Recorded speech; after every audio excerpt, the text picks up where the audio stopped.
Imagine living your life after 50 and feeling energized and excited about your future.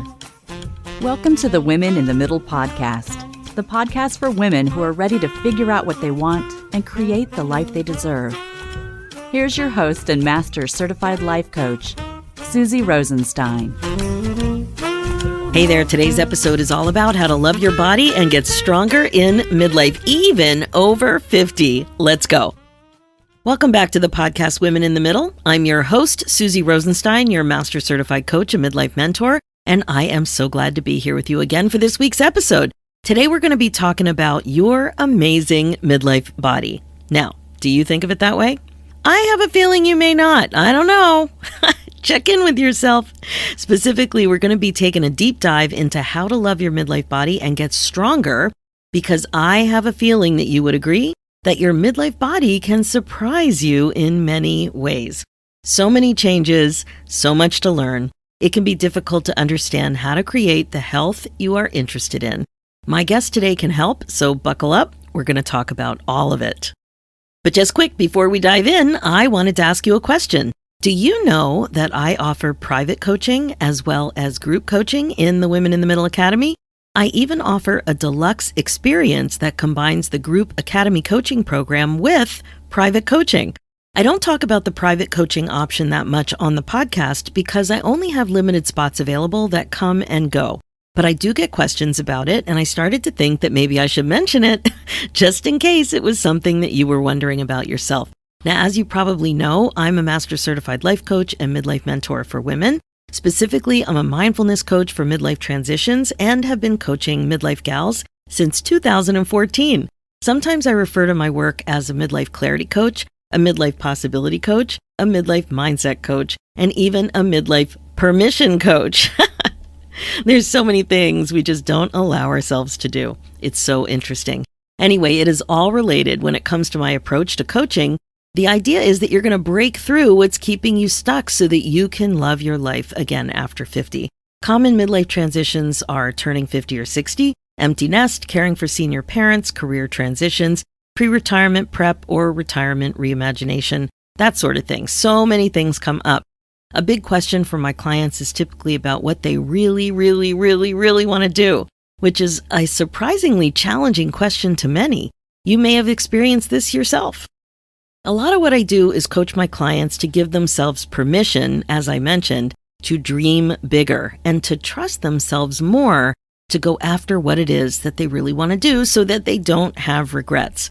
All that to say, my clients go from feeling stuck and unclear to unstuck and crystal clear about what they want with the confidence and courage to take action.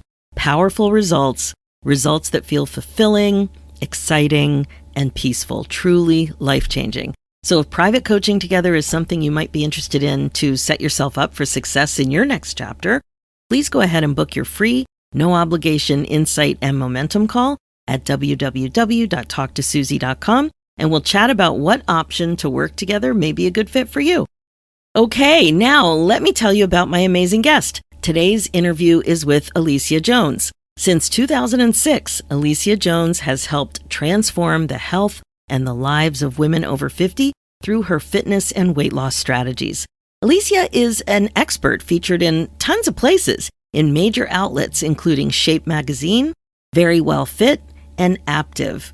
And she also has a BA in kinesiology and adds many certifications to her list of qualifications, including NCCP, Advanced Sports Nutrition, Group Fitness Instructor, Personal Training Specialist, and many others. I'm sure you'll agree Alicia has a lot to offer. And after you hear my interview with Alicia, you may want more information. You may want to learn more about her unique food and fitness formula, and you will have an invitation. You're going to be invited to join her free masterclass, and you'll find that link in today's show notes. So, without further ado, please enjoy this episode. Hi, Alicia. Thank you so much for joining us today on the Women in the Middle podcast. Yay! Thanks for having me again. I know. This is your second time on the show. The first appearance was appearance on a podcast. That's so funny. I guess a vocal appearance was episode 269. Of course, I'll include that link in the show notes. But today We're going to do something very current. I even have some questions from my community. We're going to have a lot of fun. You have also been a guest instructor in my group, the Women in the Middle Academy, it was just such an awesome experience for everybody. And now that recording stays in the Academy, which is perfect. So whenever anybody joins, they have access to it. Oh, well, thank you for having me in all of these aspects, podcasts, workshops, teaching, everything. I love it. I love it too, because I find you highly reliable, highly relatable, and just full of great information. I love your background too. So let's talk about that. Let's get started. You tell us just a bit about yourself and where your passion to do this work came from. Okay. All right. So I started specifically coaching women over 50 when it became a realization for me. So growing up, my mother, she was a single mother, and so she would have to go off to work, and my grandmother lived with us to take care of us, my brother and I loved her so much. My grandmother and I had that special bond, the grandmother-grandchild relationship. We were incredibly close. But growing up for many years, my grandmother smoked, and she smoked because she grew up in a time when smoking was considered normal. So she was a nurse, she smoked, the doctors smoked, you could smoke in hospitals. Like it wasn't considered to be this unhealthy thing. You know what, Alicia? Both my parents smoked too, and even working in a healthcare institution in the late 80s, early 90s, there was still smoking allowed when I first started my career back then. So things really changed for sure. But yeah, things are really different now with awareness about the dangers. Well, I don't remember when it was exactly, but I was grown up, I was old enough, but restaurants still had a smoking and non-smoking section. Like planes had smoking and non-smoking sections, and buses did. So this isn't just an evolution, like one day all of a sudden things changed for my generation or the next one. I think this was a slow progression, right? Definitely. And I remember as a kid, I have this memory of we bred St. Bernards, and we did all these dog shows, and I even showed one of our puppies. But anyway, we had these long trips sometimes, and in a camper van with these big St. Bernards. And the memory I have of this, first of all, is sitting in the back. We weren't even wearing seatbelts back then. And so there was this whole situation, and there was a smell of the dogs. And I always had this nauseous feeling on our long road trips because of the secondhand smoke. Because we were all traveling on these road trips, and smoking was just so normal. It's so different now that it is with the awareness and with the way people are handling it. If they do smoke, it's very common for them to just step outside. It's very, very different. Yeah. And it's the law, right? In most parts, I guess. Yeah. And thank God we're all wearing seatbelts now. Yes. Oh my goodness. Well, the point is that my grandmother smoked. So by the time she was the one taking care of me, she had COPD and cardiovascular disease, and her health was waning. And to the point where when I was 4, I can remember we had to get babysitters that came in at the same time as my grandmother was there, because she didn't have the energy to take care of me. Aww. And then fast forward years later, I had already gotten into health and wellness and fitness, and I was coaching women in their 50s. And I remember I was like, okay, there's this charity event coming up, World Wildlife Federation, let's climb the CN Tower. And so for anyone that doesn't know what the CN Tower is, it used to be the tallest structure, and it's 1,776 steps, which is about 144 flights of stairs. Wow. And so for this charity, I had recruited my mother, who never smoked, she rarely drank, and she took care of her health. And so I had recruited her to do this. She was in, but my clients were like, no, we're not going to do this. We're too old. That's what they said, that we are too old to be doing something like this. So because I had my mother, who was also going to be doing this, and she was 72, I used her as my marketing. I said, if she's 72, so can you. And that is what, there was no excuses. That was it. It changed people's mind, and we all did this event. But it was that contrast of seeing how my mother, that was around the same age as my grandmother was when her health was really declining, when I was that young kid and we needed to get babysitters to come in, to see that that difference of what happens when you take care of your health and you're aware of what to do. You have that knowledge to take care of your health and well-being versus when you don't have that knowledge, you're not able to take care of your health the same way. And so that's why I got into coaching only women over 50. That became my demographic from then. Oh, that's such a powerful story. And then your interest in health. What happened with you in university? Because I know you had this passion early on. Yeah, I had passion before I even went to university for it. It was for a very long time that I had it. I personally was trying to figure out what I was going to do, and I was actually going through a depression in the time of my life. I was incredibly, I had just moved away. I used to live in Spain, so I had moved back home. I left all of my closest friends that I've ever had. I was in a place where it was like I love Canada, but I didn't want to be there. I wanted to be back, but I couldn't at the time. And there was a whole bunch of things going on, and I was incredibly sad. And the only time that I felt happy was when I would be going to work out. It was at a community. It was at the YMCA. And the YMCA had a great community and a great facility. It had a track. It had gym equipment. It had everything. And so for me, being there was the only time I felt uplifted or happy. And that's how I knew I wanted to get into health to begin with. And then it geared even more, it niched down even more into the over 50 when I made that connection with my mom and my grandmother. Mm-hmm. And you studied kinesiology, right? Yes. Degree in kinesiology. Yeah. Yeah. And I know you've done a lot, you have a lot more credentials than that, including television spots and all that. But I guess, what I really appreciate when you talk and teach is that you do have this background. And it's really a solid understanding. Like when I hear stuff about hormones and calories and strength and muscles and fascia and all this stuff, I just get confused. It feels overwhelming. And I just think it's great that you have a really in-depth understanding of what you're talking about. Yes, and I love the research. I really love to dive deep. Sometimes that makes me grumpy when I'm listening to a lot of television or I'm listening to commercials or, the Instagrams and the Facebook reels because I'm like, nope, not real. Nope, no, not for that demographic. No.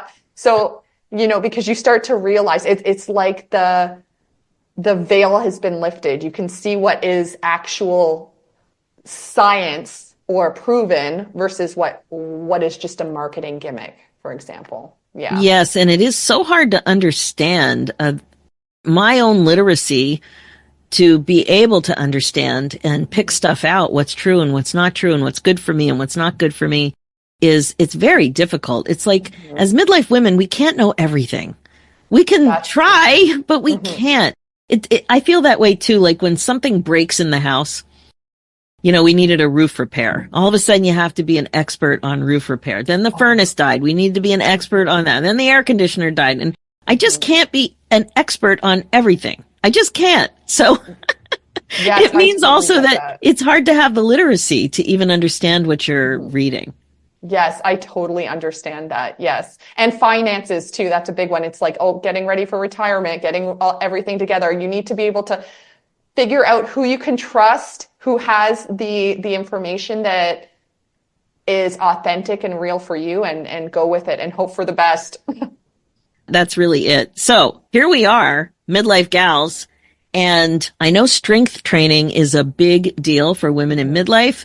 If you could tell us a little bit about that and how we can make it feel like an easier option to move toward rather than just feeling afraid or overwhelmed by what we know we should, air quotes, be doing. Exactly. Yes. So let's first talk about lean muscle. So lean muscle is in charge of not only keeping our metabolism high. And I know there are a lot of women, especially in midlife, who talk about, wanting to lose some of the weight, especially during menopause, especially around the belly. One of the best things you can do is have lean muscle because it's more metabolically active. It keeps your fat burning metabolism high. But more than that, it also is in charge of keeping your quality of life at its ultimate, at its highest. Lean muscle is what is in charge of, for example, you go from seated to standing. You get up, we talked about it a lot, but getting up from the toilet, you need to be able to have the leg strength to lift you up. You need to have the strength to lift the grocery bags home, to open the pickle jar, to have your independence, to reduce your risk of falls. It's also in charge of bone density, keeping your bones strong, because muscle pulls on bone and creates a demand on bone. And with that drop in estrogen that happens as we go through menopause into postmenopause, we no longer have this anabolic or growth effect, this strength building effect that estrogen provided. And so we need to really start creating that growth and strength. We need to create a stimulus that enhances the lean muscle. And lean muscle, I know it sounds so depressing every time I talk about this, but there's really a lot we can do. So we'll get to that. But lean muscle declines with every decade after adult life. We drop more and more lean mass. And so we really need to work hard at enhancing the lean muscle, not only because we're losing it, we need to maintain and grow lean muscle, but also because we no longer have the estrogen to help enhance our strength and lean muscle. So it's twofold. We really need to start working on strength training. But especially when you first begin, while in the future, when you're very advanced and you're working out and you're able to do it, yes, you definitely need to place demand. You need it to be harder and heavier. But when you're just getting started, everything that you do strength-wise is going to help enhance your lean muscle. So it can be as simple as taking those grocery bags, walking them to your car. Maybe you do some bicep curls with them. You do it 15 times. You've created that stimulus. Make it heavy until you're like, I need to put them in the car and I'm done. And then you're good to go. You've started to create some lean muscle. It's just about creating some consistency with that. So if you go to the grocery store, let's say once a week, you're going to do your big grocery store, then you know that once a week is the day that you're going to do a little bit of weight training with those grocery bags before you put them in the car. That's such a good example. And the other examples you gave just made me smile, because yesterday I had a pickle jar I was struggling with. And those pickle jars are tough because you want to bring them close to your body. And then if you do get the lid off, you're covered in pickle juice. So it's very tricky, very, very tricky with those pickle jars. And then the other thing you said about the getting up off the toilet. I know I've shared this story before on the podcast, but I have a family member who got stuck on the toilet and had to call 911 for help. And so I always think about that story. I felt so bad when that happened, and I certainly don't want it to happen to me. And that is basically, what would you call that exercise? Some kind of a squat? It is a squat. Movement? And again, so when I was talking about lifting the grocery bags to the car and then maybe doing some bicep curls, that's called incidental exercise. That's a type of exercise where you haven't planned it. It's not structured. It's coming into your day and you're going to embrace it in that moment. When you go to the bathroom, which we all have to do, this is your moment. This is your moment for incidental exercise. And we all don't even realize that we've done this incidental exercise when we have been in public washrooms. When you are squatting over a toilet and you are not sitting, I hope this isn't too graphic for you, but. No, it's perfect. Well, we all have to squat and hover at some point. That's called an isometric squat. And I don't mean holding on to the toilet paper roll as you squat. I mean, you are holding your own body weight and going to the bathroom in that position. Congratulations, you've just done an isometric squat. Perfect. If you are out in public for the full day and you've had to go to the bathroom a few times, which for some of us with age and pelvic floor shifts, that happens, then you've probably gotten in a couple of sets of isometric squats in a day. Oh, I love that. So just be more aware of it. That reminds me of a story that happened to me once. It was at the University of Guelph. We were in the Arboretum going for a beautiful walk on a beautiful fall day with my dog and my son who went to that university. And it was just my husband was there. It was such a gorgeous day. That perfect fall day with blue sky, and it's not too cold and it's not too hot. It's just lovely. Well, it was during COVID, and the the bathrooms were locked. So I knew I was going to have to go outside. And I thought, and it was such a beautiful day. There were so many people walking around in the forest. So I'm like, what am I going to do? It took a good 2 hours to find an appropriate time for me to go. So I sent my husband and the kid and the dog off a little bit, and I said, just leave me alone for a few minutes. And I was in the most beautiful squat. And I thought, I am doing this. Look at me. I am doing such a good job here. I remember thinking that, look at me. I am really in a squat. I'm not too old. I'm able to manage this. I was so proud of myself that I handled this bizarre situation. And as I'm getting up, I had a terrible thought. Uh-oh, did I just pee on my pants? Oh, no.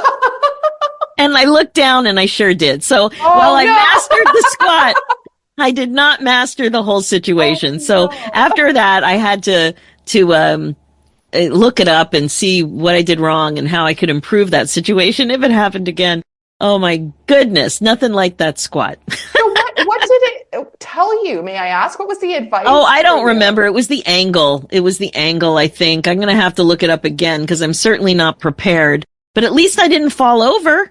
No, and I'm sure when you were saying, look at me, you didn't actually mean that either. No, I didn't. And also, we had enough water with us for the dog that I was able to wash off and get things under control. And it was fine. But it was very funny and not funny at the same time.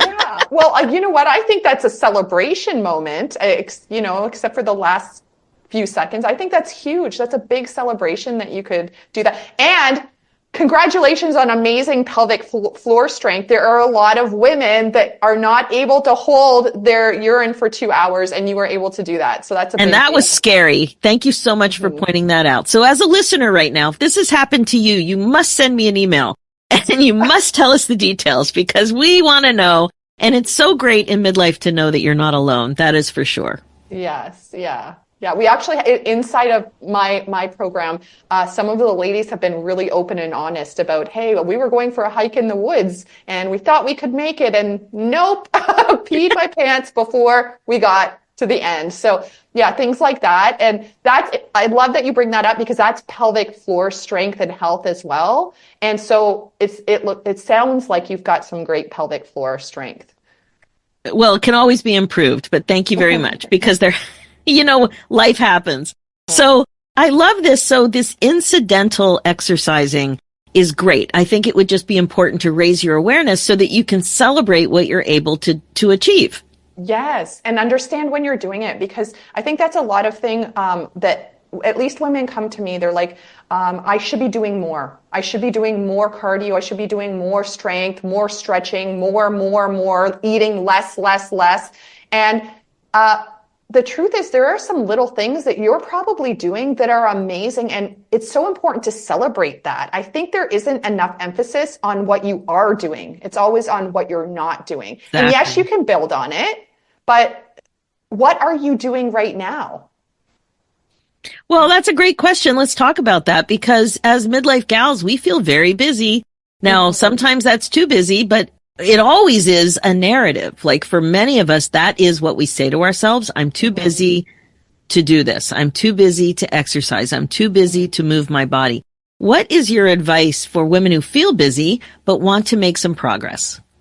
Yeah. And on that, you also touched on something because you were talking about the shoulds.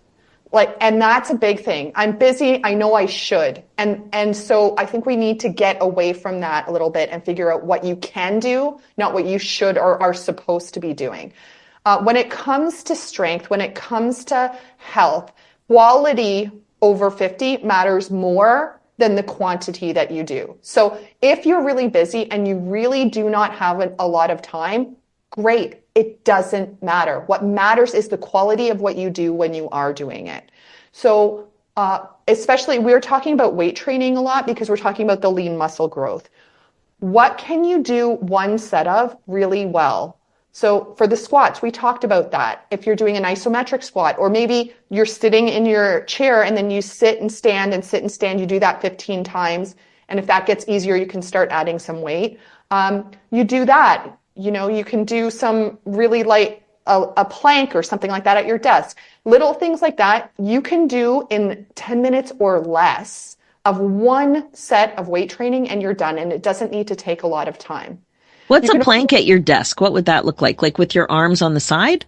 So I say a plank on the desk because a lot of times wrists and shoulders flare up. You don't want to start just on the ground with your forearms on the ground and you're holding the rest of your body up in a plank position. So instead of doing that there, when you have a desk, it's elevated. Put your forearms on the desk and then extend your legs out so that you're in a plank position, but you're elevated in a plank position. So you use the desk instead of the floor. That's right. For your arms, and I get it. So holding that position.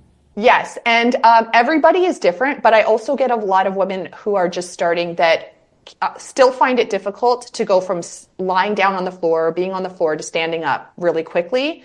And so it also takes away the fact that you have to do that. You can just do it at the desk, do your plank for as long as you can. When you can't do it anymore, try and hold on for 1 extra second, and then you're done. And it's that 1 extra second, not 10 seconds, not a whole minute, that 1 extra second of pushing past that point when you're like, I don't want to do this anymore. Just 1 second later is where that stimulus is pushed. You're challenging yourself just a little bit more, and that's where the lean mass, the strength, and the benefit come in. So that's great. Like with that example you mentioned about the biceps and the groceries, that one seems a pretty easy one to do. So how would you quantify that? How many biceps should you do with the groceries if you can? Okay, so let's really simplify this. Let's say that you can park around the same place each week in the grocery store. I mean, that again is really, if it's very busy, you might be parking very far away. Just think of that as a better workout. But just think about doing those bicep curls all the way to your car. If you're not, like, if we're talking about multiple bags, we're talking about the huge grocery shop, Costco, where that's not a possibility, then take the bags to the car, grab 2 bags that feel about the same weight, and do 15 bicep curls, and then throw them in the car. Done. Okay. It's funny about Costco because I used to get really grumpy about going to Costco because it's a big production. With the parking and then the box and the bag situation, you might just be taking out individual items and sticking them in the car and then doing all the unloading, and it may take you 1 million trips, maybe not 1 million, but you know what I mean? And I think it may have been after you were on the podcast the last time. I have a feeling it was. I started to change my mindset about Costco because it really is an opportunity to do some strength training. I have to go up and down a half flight of stairs to get in and out of the house. So I don't feel grouchy about that anymore. I just do it. I'm like, well, amazing. I'm moving. I'm going up and down some stairs. And I just stopped with the attitude. I just changed it. And now I don't feel the same way. I mean, still, it's a production to go to Costco, but I feel differently about it. So the mindset really does create your feeling state. And it really helped me. Oh, well, I'm glad. Yeah.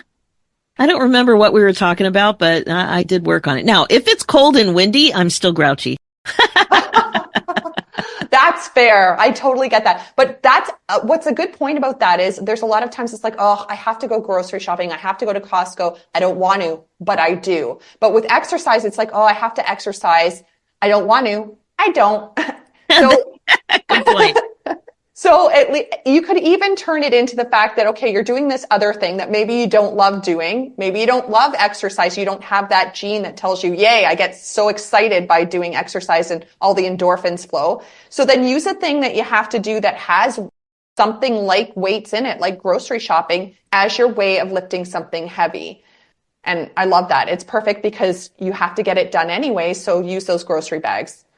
And some of the groceries really are heavy. Just today, I bought a bag of lemons, a bag of avocados, and a thing of grapes. And there was one other, apples. And I mean, they were quite heavy, all of them. Well, they did, I don't even know where I had read this, but they had done research on the average weight of a grocery bag, and it was about 10 pounds per bag.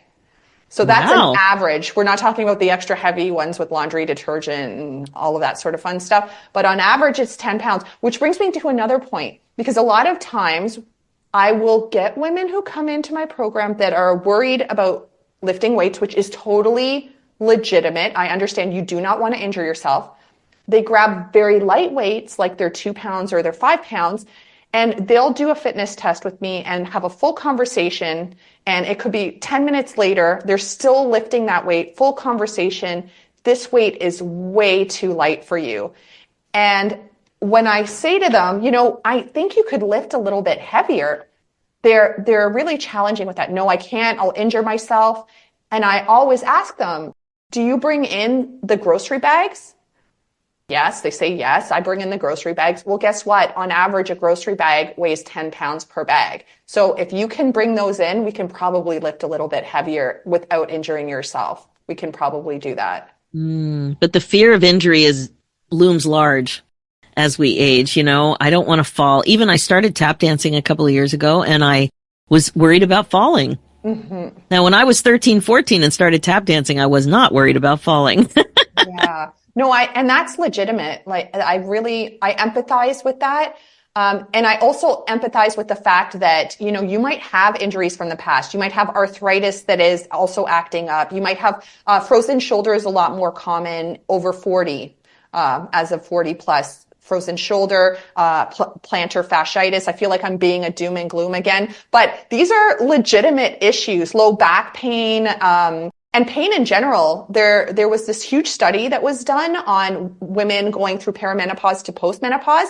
And because of the hormone shifts, there's more aches and pains in the body in general. Depending on who you are, you could feel that more or less. But so it is incredibly legitimate that you might be worried about risk of injury, risk of doing a workout and feeling so sore that you cannot function the next day because, you feel like you've done too much.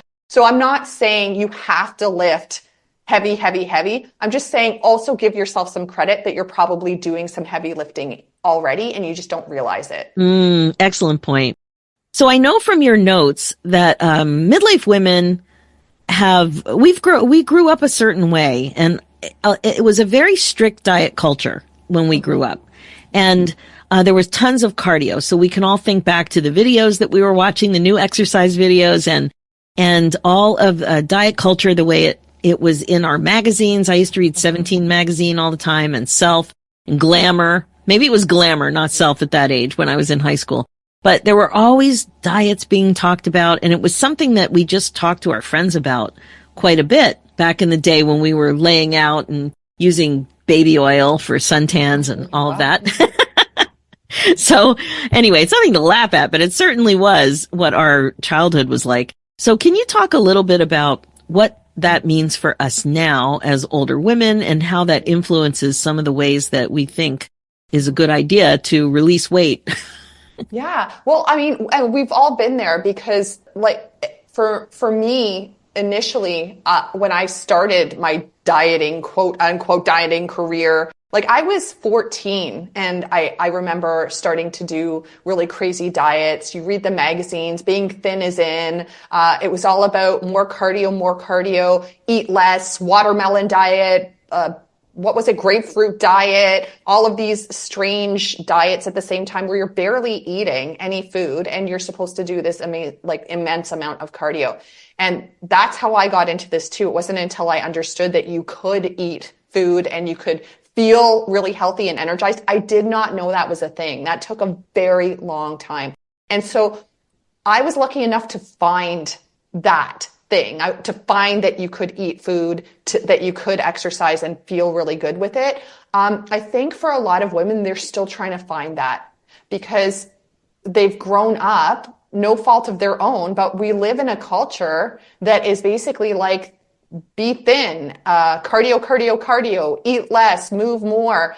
And that's changing now. Thankfully, things are starting to shift and we're starting to pay more attention to our health. But I think after so many years of hearing that, that's still a part of what many women are trying to do. Do as much cardio, do as much movement, do more, and eat less. And it's really more of a punishment to the body than it is empowering yourself, getting the energy, the strength, and living, especially this next chapter when having more strength and eating in a healthy way actually creates the energy to live that second half as you want to. These are your years. And so you want to have that energy. So it's about shifting that mindset. And again, it's about thinking about quality and how to fuel your body instead of thinking of the more that you need to do, more and more and more. Does that make sense? Yes, that makes a lot of sense. And I'm just thinking there's so many other parts of our life where we appreciate that things have changed in 50 years. Mm-hmm. Yet some of the thoughts we're still thinking came from 50 or more years ago. Mm-hmm. You know, so of course things would change. I think some of it is hard because let's be real. In your 20s, if you gained 2 pounds or 10 pounds and you decided you weren't going to eat that much, you were going to go on a strict diet and do cardio, yeah, you'd lose the weight. You'd lose lean mass with it. But at that time, everything, was pretty much okay. Like you still looked great, felt great, the whole 9 yards. You might have felt less energy and starved, but you got the results quickly so you could get off that plan. But things shift with age. And so, you could be doing those same exact things and you're like, why isn't it working? I don't get it. Oh my gosh. Alicia, I'm so glad you brought this up because the same little things don't work anymore. Those little tricks to lose 5 pounds out the window. Yep. Yeah. It doesn't work the same anymore. And let's be real. It did work then, but just because something worked didn't mean it worked and it made you healthier. It worked then. It won't work now because the formula to the way that you eat and exercise is a lot different in your 50s, your 60s, your 70s. There's a different way of doing things that get you the results. It's not the same. At a high level, what would you describe that different way as? One, focusing on strength training. That is a huge difference. Two, fueling your body. When you underfuel your body, you actually end up wasting away. You're catabolic.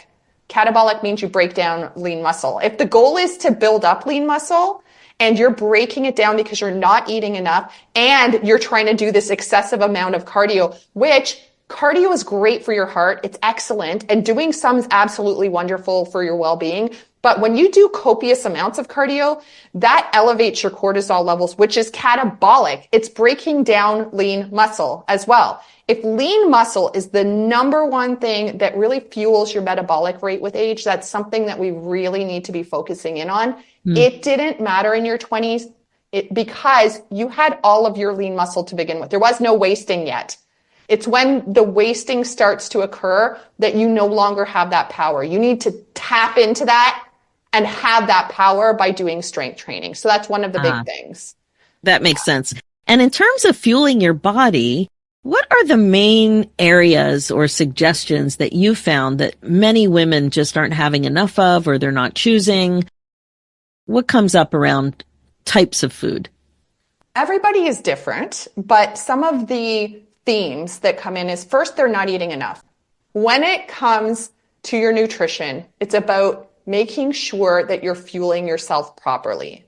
So that means that you've got to be eating enough. You need to be eating enough carbohydrates. You need to be eating enough protein and having the healthy fats.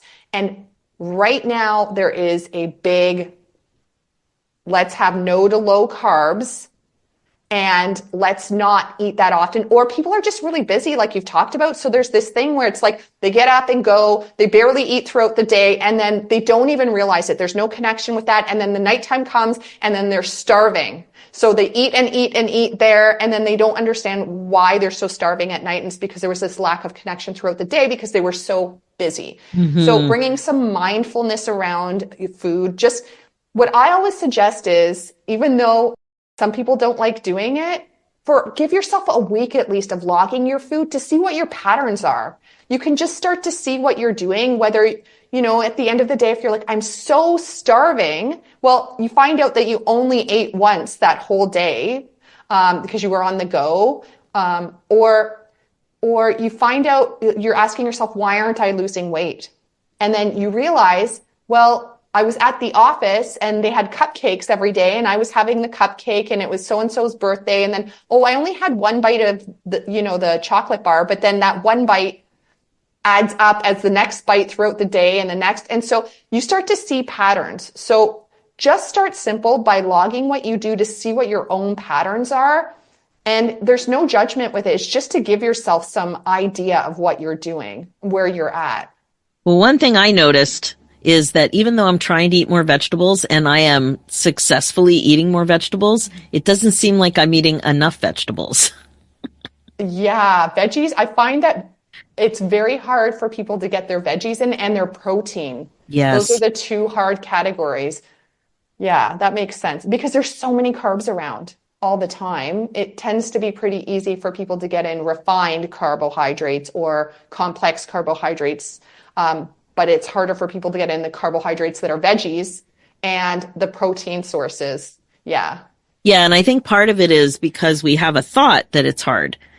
So then we prove that it's hard, but we challenged ourselves here in my family and we came up with a couple of ideas that are helping with grab and go.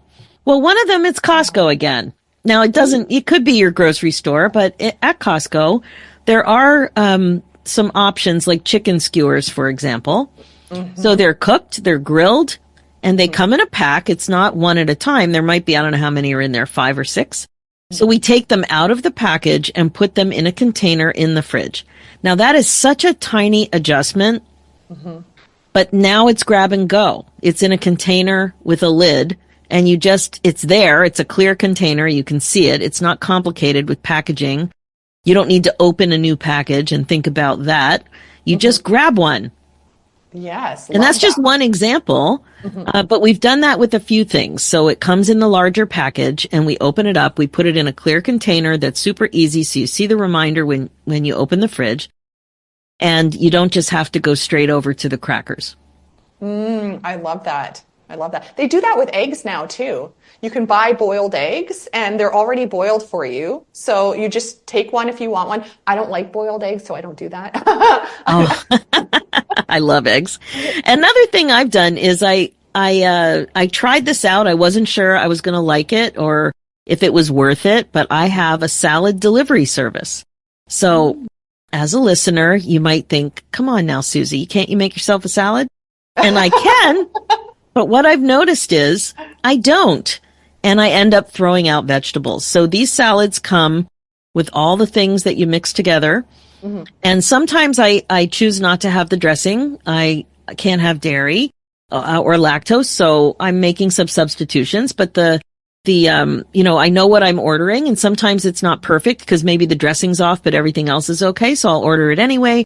And some of them, they do have labels that I can eat. And that has been really helpful because I've paid for it.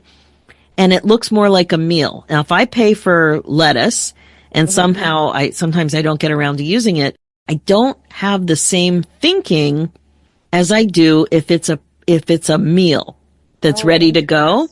And this is such a subtle difference, a shift, but I'm more motivated to eat it than I am when some vegetables go in the crisper drawer. Yeah. See, the salad thing won't work for me because I have a few salads that I like, but for the most part, they remind me of dieting days. Oh, really? Yeah. But what I like to do is batch my food. So to get all of my veggies in, I will make a huge pot of a vegetable soup. Like I have this one that tastes like minestrone soup, except I only have veggies in it. It's so good. And it's really easy to portion out, to put in the freezer in portions. I label them. I have a label maker. I'm weird like that. No, label makers are so much fun. I know they are. Anyways, and then I'll put a whole bunch in the freezer and it's ready to go. Anytime I want soup, I want a lot of veggies. I just take one out, put it in the microwave quickly and it's done for me. But I'm okay with cooking. Like I know you're talking about being busy and not really wanting to make a lot. So I understand that as well. For me, I'm okay one day a week batching my food and having a whole bunch in the freezer. That's great. I think the key is to think about what is the thing getting in your way? What is your obstacle? Because we say, yes, we want to do this, but then we don't. So when you're not doing the thing that you want to do, you have to really think about why. Just ask yourself, why am I not doing it? And sometimes it's as simple as the way you think it's too hard. It's as simple as that. If you think it's too hard, then think about how that makes you feel and what you do as a result of that thought. You pull away from it. You're not curious about it. Sometimes I actually time the thing that I think I don't have time to do. Mm-hmm. And that really helps me when it's 6 seconds or when it's 19 seconds. And I'm like, really? I don't have time to do that? Mm-hmm. Yeah. So just be curious about yourself. It's interesting that you did that because I recently did that with boiling broccoli because I was like, oh, okay, this is what people say takes too much time to boil broccoli. So I timed how long it took to turn the water on, to cut a head of broccoli really quickly and throw it in. And it was the same amount of time as somebody's like TV dinner that they were talking to me about going in. And I was like, okay, so you want it to be easier. So you order out, but then the food has to come to you. And that broccoli only took a couple minutes, or, you know, you threw in the TV dinner, but it took like 10 minutes for that and 5 minutes for the broccoli. So it doesn't make a lot of sense. So it's right. Sometimes you need the black and white data to help you with that. Now, I was complaining about doing 10 push-ups a day at one point years ago, and then I timed it and it was 19 seconds. I'm like, okay, I can do that. Yeah. No, it's just really good to think about what's going on for you when there is something you want to do, but you find that you're not doing it, and be curious as to why, because you're really a smart, amazing woman. You can figure out hard things. You can figure it out. Yeah. Well, so the way that my program works is that it's all made for you, right? But then there's the support seats. And I say everything that you want, we can tailor to you, but you have to come to the table willing to negotiate. So if someone just wants to come and say to me, no, I don't want to log my food. No, I don't want to do this. Okay, then what are you willing to do? We need to talk about what you are willing to do versus what you're not willing to do, because it cannot just be a shutdown, black and white shutdown. There has to be some negotiation and some give and take. Love it. Love it. Okay, I have a few questions for you from women in the Women in the Middle Academy. So here they are. The first one is, how can you best get rid of that spare tire, that accumulation of fat around the middle, everybody's favorite part of the body? What can we do about that? Okay, so especially over 50, again, we want to make sure that we're not going for long bouts of cardio. And we've already talked about the fact that you need to start weight training, right? Because that's where the metabolic rate rises, even when you're sitting down, which is really powerful. It's very important to do. And when you're doing that copious amount of cardio, we touched a little bit on cortisol as well. If you're doing more and more, you could actually high cortisol levels start to accumulate fat deposits in the stomach. And we know estrogen levels, when estrogen declines, the fat deposits go from the hips into the stomach as well. So we need to combat that. Short, quick, but if you're up for it at the level, high intensity interval training is known better for your belly fat or the tummy area, the tummy section. It doesn't need to be hard. So we talked about making it incidental. I know there's a lot of women that get terrified when I say high intensity interval training, go all out and be out of breath. But especially if you're new to cardio, have you ever been late for something and you've had to go up a flight of stairs very quickly? Like maybe you had to catch a subway, or, you know, you had to run to get into a meeting in time, something like that. That is high intensity interval training. It's not long. Thank you for that analogy, because you were losing me when you said high intensity. I'm like, oh my God. Well, you know, when you were talking about Costco and you had to go up the flight of stairs, you were probably doing high intensity interval training. If you got to the top of the stairs and you were out of breath and you're like, oh, okay, need a second before I go back down and do that again. Congratulations, you did high intensity interval training. So you don't need to go all out to the point of passed out on the floor. You don't need to do anything like that. And especially if you're just getting started, you probably don't even realize that your heart's getting into a high intensity interval training zone.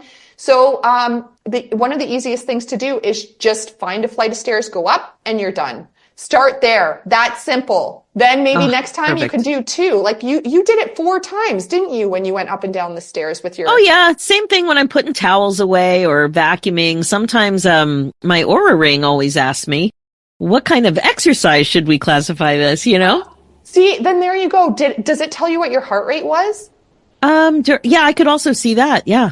All right. So if you get up to a high heart rate, you just did a bout of high intensity interval training. And what's high? High is, if you're just getting started, 80% of your heart rate or greater. If you're more advanced, well, let's not even talk about the more. Let's just talk about the 80% or higher. And what that means, if you don't have an Oura Ring or a Fitbit or an Apple Watch, It means that you get to the top of the stairs and you are not able to have a conversation. So if you're talking like this, you're in high intensity interval training zone. If you can have a full conversation, you might need to go down the stairs and back up again. Got it. That's very helpful. Okay, thank you for that. And here is another question. What expectations are realistic for me to have with regards to my strength in my 50s, 60s, and 70s, 80s, 90s? I feel a decline in my finger and arm strength. She's in her 50s. Some might be natural due to age, but she thinks it's probably only because she doesn't do enough strength training. So in your finger, like your hand and arm strength, what happens there? Yes. Okay. So that's actually really important to note if you're starting to lose some strength in your fingers and hands, because grip strength is an indicator of quality of life. It's correlated to your quality of life. And maybe some of that is independence to do with opening pickle jars, like we talked about. It all comes down to the pickles. It all comes down to the pickles. So having that strength in our hands is actually really important. And yes, strength training is going to help with that, but so is movement. So there are little movements that you can do every day. My favorite movement is actually ridiculous because it just makes me so happy. It's a happy movement as well. You just literally shake your hands as though they're dead weight. Oh, you should see Alicia right now. She's flapping all over the place. Yeah, so we're both flapping flapping our hands. So it's not like you're the queen where your arm is rigid and you're doing this very stiff. It's as if your hands have gone dead and you're shaking them. This increases blood flow to your hands and fingers. And it's really good, especially if you've got stiffness and soreness, to do that first thing in the morning. Also little exercises like Madonna's Vogue, Vogue. I don't know if that makes any sense. Yeah. Like so Alicia's moving her hands. So they're up straight and fingers together, and then create a fist. And then you're going to straighten them out, but almost like you're doing, you're putting your hands underneath your chin, like you're taking a picture. Does that make sense? Yes, that makes sense. Okay. All right. I don't know. Who was the lady that used to take pictures like this? Was this Shirley Temple? Oh, yes. I think it was Shirley Temple. Okay. Yeah. So it's hands up, fist, and then Shirley Temple, with your hands underneath. Right. Perfect. So it's up like an eye, a fist, and then horizontal hands, like under your chin, taking a cute picture. So you just keep doing that, like 1, 2, 3, 4, 1, 2, 3, 4, moving your hands. That's great. And I don't know about you, like even me doing the few in demonstration of what I've been showing you here. I feel the warmth in my hands. Yeah, so do I. It's the blood flow. You're getting blood flow. So doing these little exercises can really help with blood flow and reduce arthritis coming in. So this is so important because that is one of the reasons we get weakness in our hands. So you want to stave off arthritis. And if you do have arthritis, you can stave off potentially the pain. So especially if it's rheumatoid arthritis, your fingers may shift in shape. But it doesn't mean you have to necessarily have pain. And the more movement that you do with your hands, the less risk you have of feeling pain and weakness in your joints. So that's really important. You can do things like that anywhere, anytime. People don't even need to know that you're doing that. Right. Now that makes sense. So even little spine movements and subtle movements can help when it comes to moving your body and really improving things. That is so good to know. And here's another. So strength training, you do need to hold on and work that grip strength. So holding weights will help. And if she said that she wasn't lifting weights enough, that is definitely one of the things she can work on. Oh, that's so good. All right. And one more question. Is weight loss completely unique to each of us? Is it one size fits all, or is it really more of a custom thing that we need to be focused on? So that is a both question. So the answer is yes, both. So there are generalizations that take place. So for example, it's harder to lose weight as you get older. And when working with women, there is usually a handful of reasons why that happens. So not eating enough, eating too much, not getting in the proper nutrients, not working on lean muscle. These are generalizations, right? But we know this. We have statistical information for that. But the thing is that we're all really different when it comes to how we get there. So we were talking a little bit about this when you were talking about Ask yourself why it's hard. Ask yourself why you don't want to do it. This is where the human element comes in. The motivation element comes in, and this has to be tailored uniquely to you. Some people, when I say you have to eat more protein, they're like, yep, I'm willing to do that.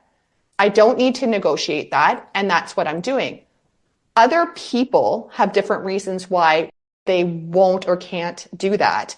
And some of that is psychological, some of it is emotional, some of it's social, some of it has to do, just with their lifestyle and how busy they are. And that's where things need to be tailored. So you have to take the science and what we know statistically as the generalizations of how much protein we should be having and how much carbs and how much exercise and strength training, but you have to take the human element and figure out how to make it fit you and your lifestyle. And that's where it becomes unique and very different for everyone.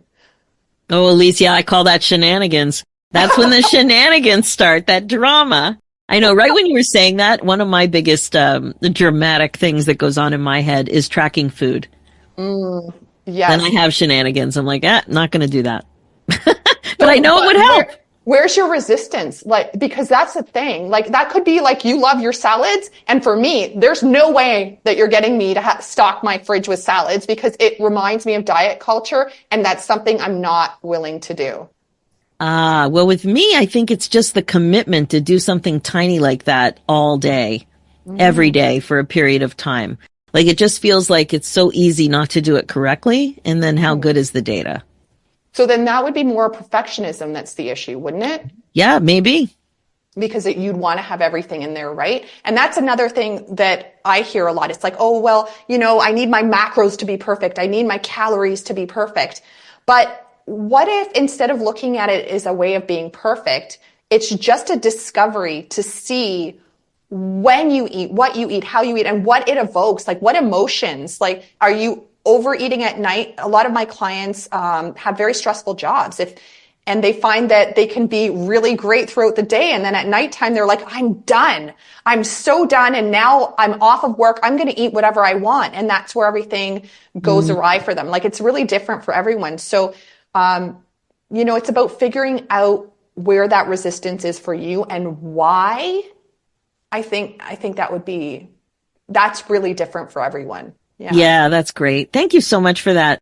And now, what would you say at a high level, we'll just wrap this up. What is your best advice to women in the middle?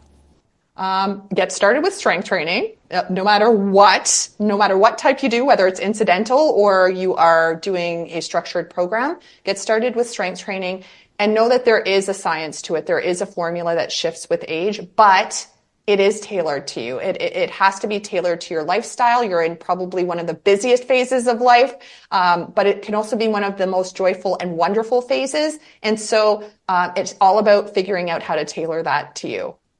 And pickles and squatting. Those are all the things. And pickles and squatting and going to the bathroom and yeah. There's so many things. So I know you have a masterclass. Tell us a little bit about that. Yes. So the masterclass is called the 3-phase food and fitness formula that every woman over 50 needs to know to melt away the midlife midsection, increase strength, and achieve optimal health. So I'll give you the link for that. And inside, we talk a little bit about logging, but we also I talk about the science-backed formula for all of these shifts, how the food and fitness formula shifts with age, but also how to blend that to fit your lifestyle. So we're talking about both. Love it. So I'm going to make sure that this link is in the show notes for this episode. And I'm taking that masterclass too. I've taken it a couple of times. It's a great reminder because I find that this information isn't my main thing. So I need to hear it a few times. I don't naturally just understand all the biology and physiology. So I love it. You've done a great job with this and I can't wait to look at it again. So you're all invited to watch this free masterclass. Is there anything else you want to share? No, I think we covered a lot today. I think so too. And we had a few laughs because some of this stuff is funny. It is. Yeah. Well, Alicia, thank you so much. Oh, I know. One other thing is you also have YouTube. Let's talk about that briefly, and then we'll say goodbye. Actually, you know what? We were talking about hand strength and hand exercises. I have 2 videos that I would love to share with you. One is on specific exercises that you can do that are going to help with hand and grip strength. And the other one is for those exercises that often become overlooked because of issues with your wrists or your shoulders, like push-ups. For example, I have this really great video on how you can adapt the workout so that it won't hurt your hands anymore by doing them. Oh, that's amazing. So I'm going to put the links to those YouTube videos in the show notes right near the masterclass. So all of the contacts for Alicia will be there, easy to find. Just go to www.susierosenstein.com, click the podcast tab, and just look for this episode and you'll find it there. Perfect. Thank you so much. I love when you come on. You have such great information, and I am very motivated, my friend. Yay. I'm very motivated to do this and really get it going and to work on my thoughts to, so that I just feel like it's easier than I think it is. Yay. Well, I'm glad you're using the stairs, and now you can use the groceries again, too. Oh, yeah. Thank you so much. Thank you. That's it for today's episode. I hope you're feeling inspired with lots of new ideas that you're excited to try. Just imagine those bicep curls as you walk across the grocery store parking lot. You will become a role model for all. Amazing. And don't forget, you're invited to attend Alicia's free masterclass, the 3-phase food and fitness formula. So check out the show notes for this episode and grab the link there. Okay, now remember, being the queen of your brain domain is the best way to be. If you want to get unstuck, clear about what you want with the confidence and courage to go after it, then don't waste another minute. Go ahead and book your free insight and momentum call with me and apply for the Women in the Middle Academy. Let's see if coaching together makes sense for you. Head over to www.womeninthemiddleacademy.com. The Women in the Middle podcasts are all about how to love your life again after 50 with more clarity and intention than ever before.